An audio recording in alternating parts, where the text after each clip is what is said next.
Hello, welcome to the interview here on France 24. Well, on the road to statehood or heading into a dead end?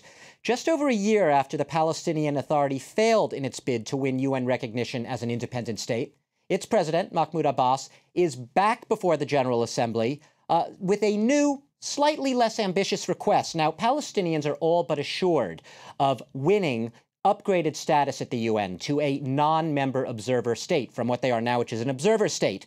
They say it would be a milestone in their quest for full sovereignty. But very vocal opponents, led by the US and Israel, call the move meaningless. And they warn that it's all political theater and it won't bring the Palestinians any closer to achieving their goals. Well, with me today to share her thoughts, and I'm sure she has some pretty strong thoughts on this, is Leila Shahid. Thanks for joining me from Brussels. Thank you. You are the General Delegate of Palestine to the European Union. You are in Brussels, not at the UN, because your job is in Europe. Let me cut right to the chase, Ms. Shahid. Israel is dismissing this bid outright. It says it's a charade, it's political theater, it's meaningless, and it will not affect in any way the facts on the ground. What do you say to that?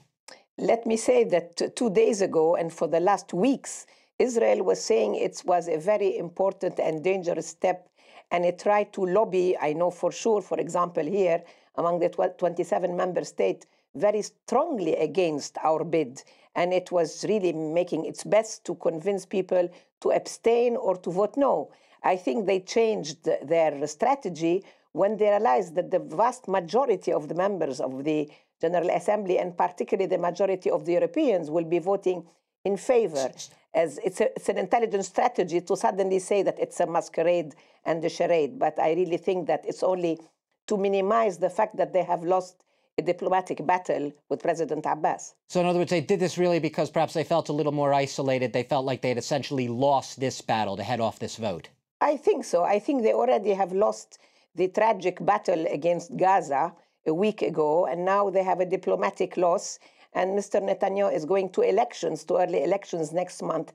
It's not very good for his for the results he is hoping for. But to be serious, because for the Palestinians, going back to the UN 65 years after having been at the UN when the UN mandated Palestine in 1947, in fact, the same day as today, 29th of November, into an Israeli state and the Palestinian state, and made Jerusalem a corpus separatum, is a very, very solemn historical moment. 65 years later, it's symbolic. We go back and we ask for recognition of that state because the Israeli state exists and Palestine is still under military occupation. But let me ask you this. The Israelis and the U.S., to a lesser extent, are saying that this very much will jeopardize any hopes of a peace process.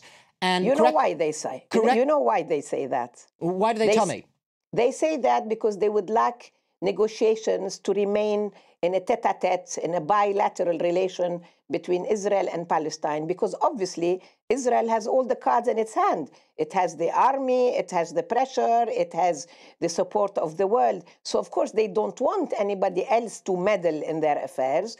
If they can be alone and run the world, they'd rather do that. So what you're what you're suggesting then is with this vote and this enhanced status at the UN, the Palestinians will have enough countries in the world on its side to put pressure on Israel.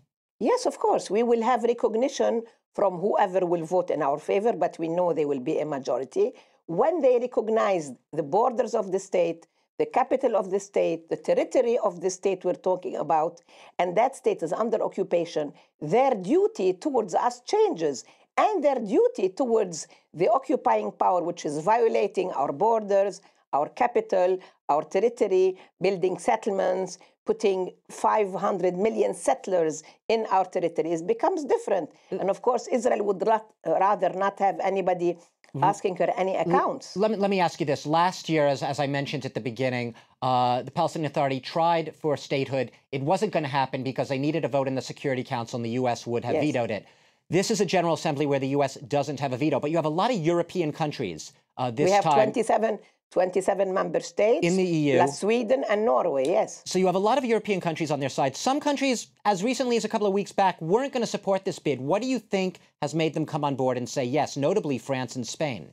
I think the realization that this is the last chance for peace.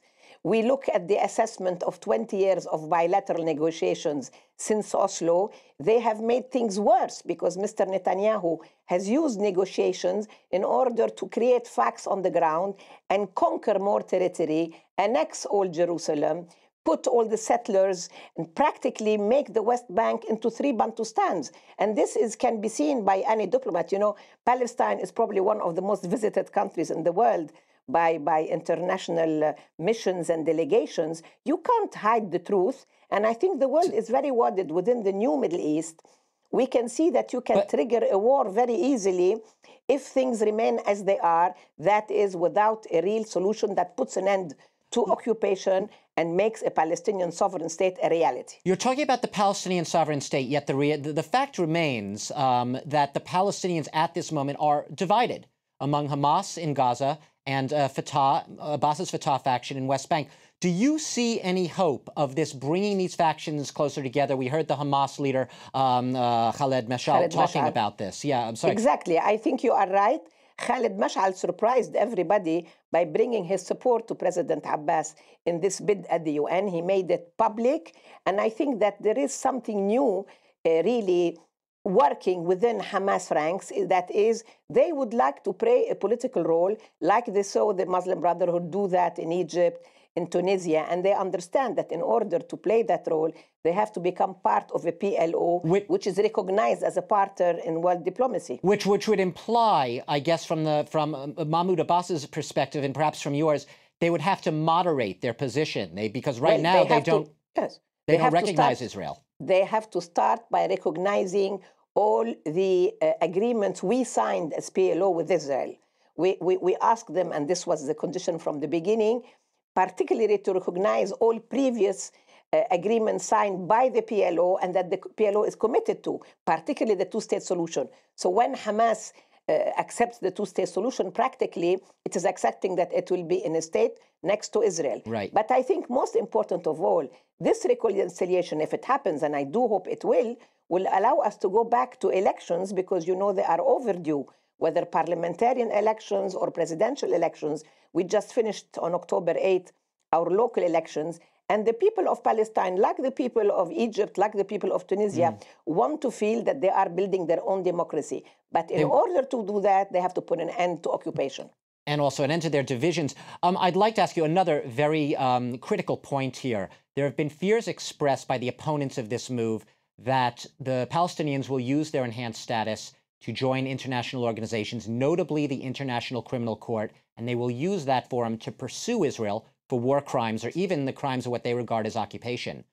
Is that on the table? Is that in the plans after this vote? When you are a people that are recognized as such and you get a status of a non-member observer state, it is part of your prerogatives and you will not give them up.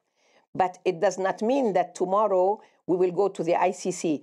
We went, as you know, to the ICJ and got an advice that says that the wall was illegal already back in 2004 without being an observer state. So that option,